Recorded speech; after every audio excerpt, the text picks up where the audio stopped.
Good morning. Today is, I don't have my watch, April 26th, 2021, I believe. I posted online asking people what subjects they would like me to just ramble about in my morning videos, and John Ware brought up the topic of how to avoid bad deals that tie up your rights with no results.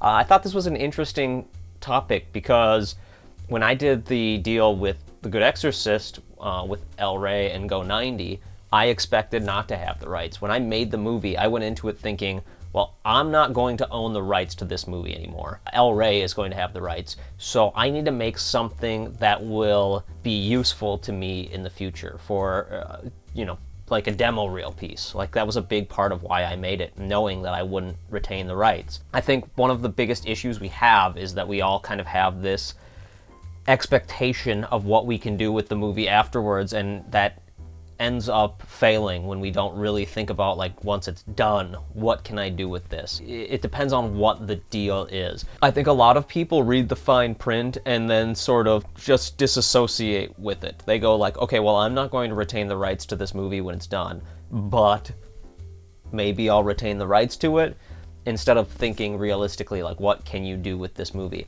Another big issue people have is when they go to distribution, they don't really read through the distribution and what it means and think about it from, sadly, a negative standpoint. No distributor is looking at it as art and going like, how can we get this art to the people? What they're thinking is, how can we make money off of it? That's what every distribution company is doing. As negative as that sounds, it's just a fact. So when you go into a distribution deal, you need to think about, at least from my perspective, I'm always thinking like, okay, what's the gains versus losses on this distribution deal?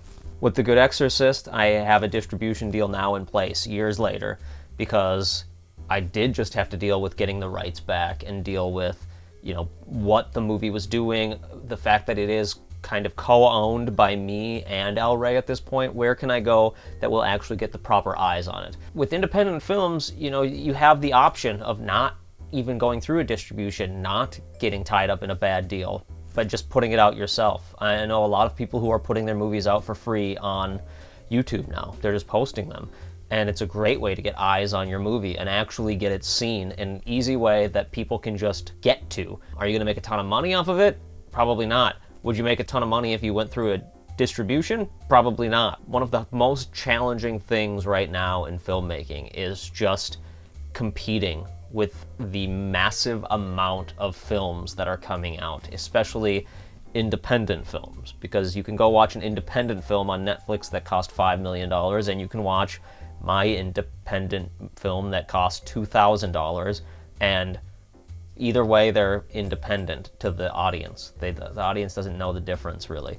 So they're not thinking about the budget or what it is, unless you can show them a way to do it. And sometimes maybe the best way to do that is to release it on YouTube and let them know, let the audience be a part of that process of really seeing how it was made and seeing that it was no budget and that it was just released on YouTube and it doesn't have like a big old distribution.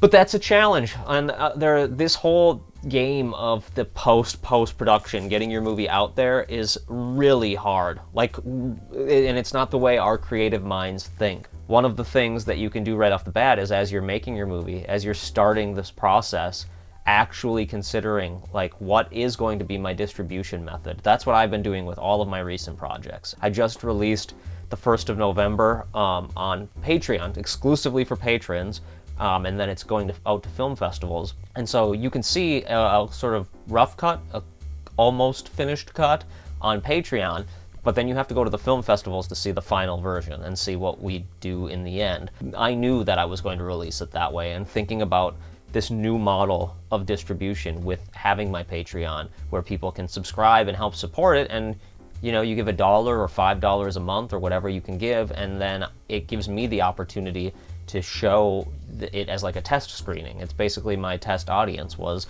my patrons, and I got wonderful comments, wonderful criticism. It's been very helpful to me to see that, and then also to interact with the patrons. People were able to send in their audio, and now they're voices of pumpkins. It's a different distribution path for this short film than it is with dealing with the rights from El Rey, which is different than Greywood's plot, where right now I'm looking for that distribution and talking to people and getting these responses that are like, hey, would you be willing to make this movie color instead of black and white?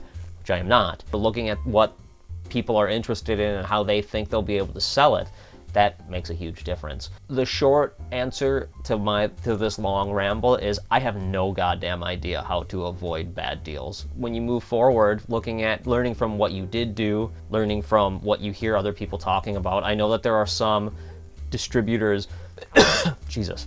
I know that there are some distributors that I've had friends go with, and they think that it's going to be a great deal, and then they're very disappointed with what actually happened, because the movie gets just lost in this mess of movies that they have on their shelf, and they throw it up on iTunes and Amazon, places that you could probably get them up on if you put in the work and figured out where you can go for, sort of an aggregator, or even just, going directly to them. It's a challenge. It is really tough, and reading the contracts, sometimes you just, you're antsy to get it out there, and the contract isn't what's best for the movie, but you just kind of go with it.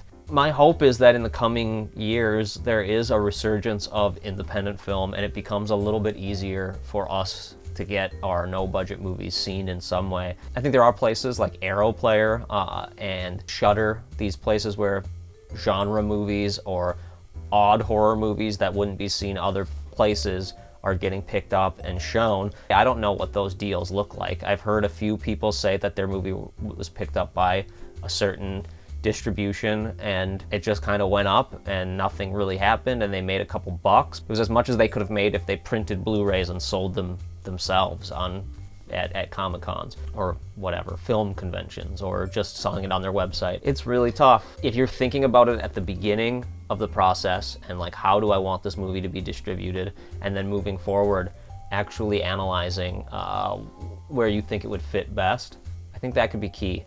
But I also don't know. I don't have the answer to this. Not a great start to our week without answers, huh? Sorry.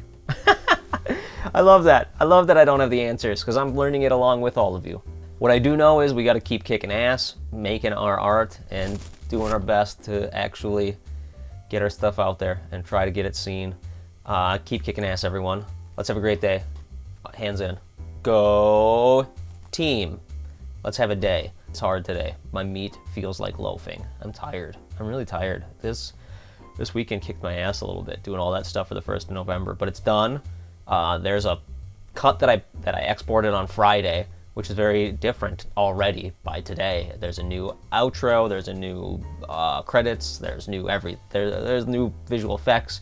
There's a bunch of new stuff, but that's not in this Patreon version. But if you want to see my latest short film, the 1st of November, about evil pumpkins, go to patreon.com/flushstudios, subscribe for $1, $5, whatever you can give, and it helps me keep this stuff going. So cheers.